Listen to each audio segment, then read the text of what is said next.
আজকে সন্ধ্যায় হুট করেই চলে গিয়েছিলাম শেখ হাসিনা সড়কে। প্রথম ব্রিজটা পার হওয়া মাত্রই চোখে পড়লো একটা জায়গা অনেক ধোঁয়া আর মানুষজন ভিড় করে দাঁড়িয়ে আছে। খুব আগ্রহ নিয়ে কাছে যাওয়া মাত্রই দেখলাম এখানে কাবাব বানানো হচ্ছে আর মানুষজন লাইন দিয়ে খাচ্ছে।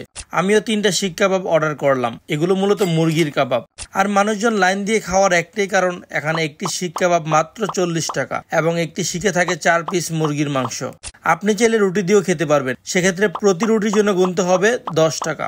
তারা কাকা ভাতিজা মিলে দোকানটা চালায়। ভাতিজা মাংসের পিসগুলো মশলা করে শিকে ভরে দেয় আর কাকা এগুলো একে একে কয়লার আগুনে দিয়ে অল্প অল্প মশলা দিয়ে কাবাব বানিয়ে সস দিয়ে সার্ভ করে দেয়। আমি নিয়েছিলাম 3টা শিক কাবাব, যেখানে ছিল 12 পিস মুরগির মাংসের টুকরা ও 3 পিস রুটি, যেখানে আমার বিল হয়েছিল মাত্র 150 টাকা। তারপর একে একে 2 জন মিলে খাওয়া শুরু করলাম।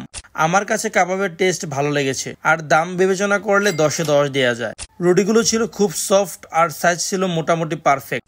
40 টাকা শিক কাবাব আর 10 টাকায় একটি রুটি হলে মাত্র 50 টাকায় খাওয়া যাবে এত সুন্দর নাস্তা। ওইদিকে গেলে আপনিও টেস্ট করতে পারেন, আশা করি আপনারও ভালো লাগবে। সো গাইস, ব্রাহ্মণবাড়িয়ার সকল ভিডিও সবার আগে পেতে আমাকে ফলো দিয়ে রাখুন। ধন্যবাদ।